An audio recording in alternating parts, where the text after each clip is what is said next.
Bonsoir à toutes et à tous et bienvenue dans cette édition. Voici le sommaire. Fin ce dimanche de la 33e Sainte Convention annuelle de l'Église apostolique du Bénin à Malanwi dans la commune d'Adjara. Pendant 4 jours, les fidèles ont été édifiés sur le thème « Le salut des justes et le sort des méchants » tiré de 1 Pierre 4, verset 18. La mode, oui, mais avec modération. Félicité Botton et Aimé Benou ont tendu micro et caméra à quelques citoyens sur la manière dont les chrétiens doivent s'habiller. Hors du Bénin, au Burkina Faso, plusieurs fonctionnaires du ministère de l'Action humanitaire comparaissent devant la justice pour détournement de près de 3 milliards de francs CFA dans le cadre de l'affaire dite Amidou Tiéyan, du nom de ce fonctionnaire reconnu coupable d'avoir détourné des fonds destinés à la prise en charge des personnes déplacées internes à la suite d'attaques terroristes. À nouveau, bonsoir. En séjour au Bénin et membre de l'association Les Amis de Radio Maranatha de la Diaspora, elle a effectué ce lundi matin une visite dans les locaux de la radio et profitant de l'occasion, elle a également découvert pour la toute première fois la télévision Maranatha. Prise en interview, elle aborde les raisons de sa visite, ses impressions après découverte des lieux et ses attentes pour l'avenir.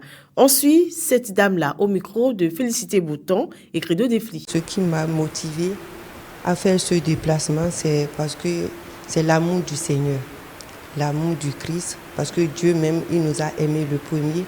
Et en tant qu'enfants de Dieu, nous marchons selon la volonté de Dieu. Et c'est la maison de mon Père. Donc une fois je suis là, je fais partie de la diaspora. Je suis descendue sur la terre natale, qui est le Bénin, et je ne peux pas manquer de ne pas rentrer, venir dans la maison de mon Père où la parole est diffusée et qui fait que les âmes sont sauvées. Mes impressions sont vraiment une grande joie qui m'a animée, et comme les mages qui ont vu l'étoile de Jésus et qui étaient contents, et en plus ils ont eu la révélation comme quoi un enfant nous est né. Le fils dans la télé, c'est comme un enfant qui nous est né, un fils qui nous est donné. C'est encore un plus pour l'évangélisation, c'est encore un plus pour le corps du Christ. La 33e Sainte Convention annuelle de l'Église apostolique du Bénin a pris fin ce dimanche à Malanwi dans la commune d'Adjara. Durant 4 jours, plus de 25 000 fidèles venus des 4 coins de notre pays, le Bénin, ainsi que des délégations étrangères ont été édifiés sur le thème « Le salut des justes et le sort des méchants » tiré de 1 Pierre 4, verset 18. Retour sur cette grande rencontre religieuse avec Félicité Botton et Cyril Agbo. Allez en paix. Amen. À l'année prochaine.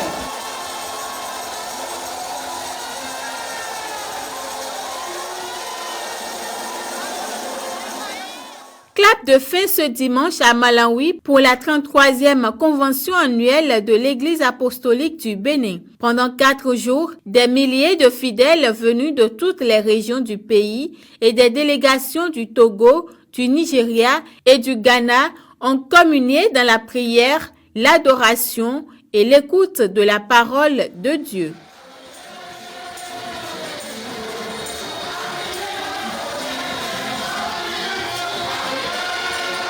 Placé sous le thème « Le salut des justes et le sort des méchants », inspiré de 1 Pierre 4, verset 18, cette convention a invité les chrétiens à une profonde introspection et à un engagement renouvelé dans la foi. Quelle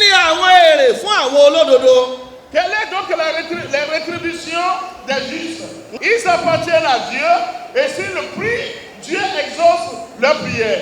Ils vont croître dans Dieu et ils porteront des fruits. Les justes seront honorés, ils seront favorisés et surtout, ils se réjouiront des fruits du monde. Tout ce que je vous demande, c'est d'être des justes. Ne partage pas avec les méchants. Ne sois pas un méchant, car leur fin n'est pas bonne. Le président national de l'Église apostolique du Bénin, dans son discours de revoir, a remercié tous ceux qui ont mis la main à la pâte pour la réussite de cette convention. Toutes les prières que chacun a adressé à Dieu dans cette convention sont exaucés. Au nom puissant de Jésus-Christ. Je recommande chacun de vous à la grâce de notre Seigneur Jésus-Christ. Soyez dans la joie. Perfectionnez-vous. Consolez-vous. Ayez un même sentiment. Vivez en paix. Et le Dieu d'amour et de paix sera avec vous. Mes impressions, elles sont très bonnes. Parce que l'Éternel tout d'abord est fidèle à ses promesses. Il a dit qu'il sera avec nous. Il a été avec nous du début jusqu'à la fin. Et tout s'est bien passé. Qu'il a plus de 25 000 participants à cette convention nationale pour cette année 2025. La 33e Sainte Convention annuelle s'achève ainsi à Malawi sur une note de foi renouvelée et d'engagement collectif. Mesdames et messieurs, on poursuit cette édition La mode oui, mais avec modération. Interrogés sur la manière dont les chrétiens doivent s'habiller, tous sont unanimes. Il faut être bien habillé, soigné, mais sans essai ni provocation. Pour eux, la décence reste une valeur essentielle, surtout dans une société où les tenues dénudées deviennent de plus en plus courantes. Eh bien, ils sont au micro de Félicité Bouton et de Aimé Gbenou. Mais nous sommes à misa home gbogbo gbangba ate gbangba de subo ja ton ana ori gbonu vide lo a do nu bo mele pipon wewe o eso bibia aya misa home su mele ye ho ma ya we ma sin ho se we o mo la ye de na seju mediele e ma kayo ba ina dia he to so ho de na e na pon e no ba nu le dia ye si so nu bo aya do nu se si e le bo ni eyin da bo mi bi no gbangba eni on ba se a ni no ba e do an blata e ton mo na do ni e je ke gbe to na do mais mo me na me bo na mo na julo e we na do. Normalement, une femme ne doit pas aller dans une église sans mettre de foulard sur la tête avant de pénétrer dans l'église, puisque c'est un lieu saint. Il y a d'autres églises évangéliques qui respectent ça, qui respectent que tu vois l'heure, que tu ne peux pas porter une tenue décortiquée pour entrer dans une église.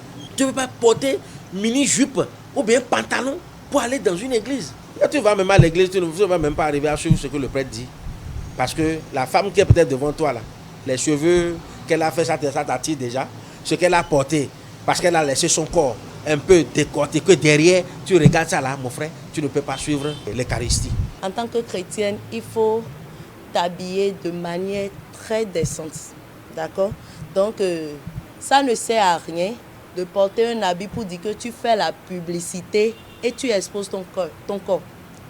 Ça ne sert à rien. D'abord, mon foyer ne me permet même pas, avant de dire l'église. Donc, il faut qu'on soit bien habillé, ou bien je ne suis pas bien habillée. Il faut être bien habillé, très stylé. Pourquoi est-ce qu'un chrétien ne doit pas être stylé? Un chrétien doit être stylé. Donc très bien habillé, proprement, mais de manière décente pour que sa vie normale doit refléter en fait sa chrétienté. Changeons à présent de sujet. L'intelligence artificielle s'invite de plus en plus dans les rédactions, outils d'aide à l'écriture, de vérification, de montage et bien d'autres. Elle promet un gain de temps et d'efficacité, mais son usage soulève aussi des questions d'éthique, de fiabilité, de responsabilité journalistique. Félicité Bouton et Aimé Gbenou nous en parlent plus dans cet élément. L'IA s'impose aujourd'hui comme un véritable assistant de rédaction.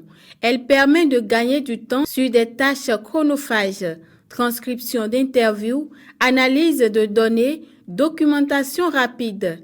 Dans plusieurs médias, ces outils servent aussi à proposer des angles, vérifier des faits ou générer des visuels simples. La correction d'un texte, la correction d'une information, pour faire une certaine recherche. Les rédactions utilisent l'intelligence artificielle pour optimiser le travail, que ce soit en création de contenu ou en veille stratégique ou en structuration d'idées. On utilise l'IA pour nous permettre d'abord d'avoir une chronologie des recherches qu'on opère. Donc beaucoup de rédacteurs passent rapidement par l'IA parce qu'elle est beaucoup plus facile, surtout avec l'option messagerie, qu'au lieu de taper dans Google. Avec moins de temps, vous avez toutes les sources qui viennent confirmer la réponse qu'elle a apportée ou infirmer la réponse qu'elle a apportée. Mais cette technologie a aussi ses limites. Certains contenus générés par l'IA peuvent contenir des erreurs factuelles ou reproduire des biais. Les journalistes doivent donc systématiquement vérifier et réécrire. Aujourd'hui, vous posez une certaine question à l'intelligence artificielle et elle vous donne la réponse. Vous êtes étonné, vous vous demandez, mais qu'est-ce qui se passe? Je ne lui fais pas confiance, même pas à 50%. Pas manque de confiance, j'utilise pas trop les intelligences artificielles parce que des fois, ça sort des réponses qui ne sont pas vraies. Autour de 50%, parce que l'IA, c'est vrai qu'elle a cette facilité à concorder plusieurs sources. Par contre, elle n'est pas totalement fiable. Pourquoi? Parce qu'elle a tendance à suivre selon le prompt qui lui est transmis.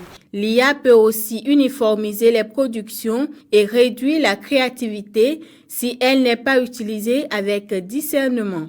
Je pense que ça peut faire disparaître l'originalité de ce que nous faisons. Se servir tout le temps de l'intelligence artificielle dans 10 ans ou dans 15 ans, on n'aura peut-être plus besoin de nos journalistes à des moments donnés. Tout ce qui est sociologie, psychologie, droit, je doute, et bien sûr médecine, je doute que l'IA puisse 100% remplacer l'humain. Il y aura toujours de faiblesses, donc il y a quand même une limite. Vous ne pouvez pas vous confier à l'IA. Elle ne peut pas avoir un examen psychologique avec vous, ce n'est pas possible. Une opportunité technologique qui appelle à une vigilance nécessaire.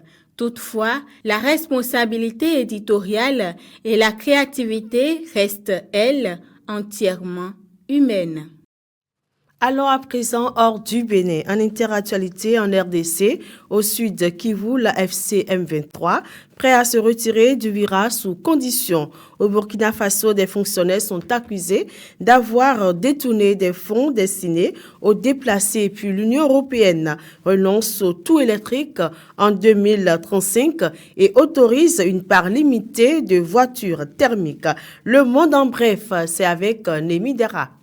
Moins d'une semaine après la prise de la ville d'Ulvira dans l'est de la République démocratique du Congo, l'AFC M23 a annoncé dans la nuit du lundi 15 au mardi 16 décembre son retrait unilatéral de la deuxième ville de la province du Sud Kivu.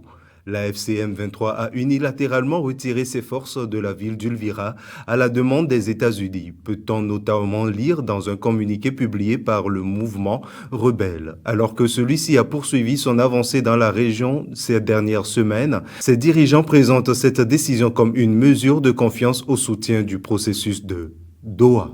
Au Burkina Faso, plusieurs fonctionnaires du ministère de l'Action humanitaire comparaissaient devant la justice. Ils sont accusés d'avoir détourné près de 3 milliards de francs CFA dans le cadre de l'affaire dite Amidou Tiéyan. Du nom de ce fonctionnaire reconnu coupable d'avoir détourné des fonds destinés à la prise en charge des personnes déplacées internes à la suite d'attaques terroristes.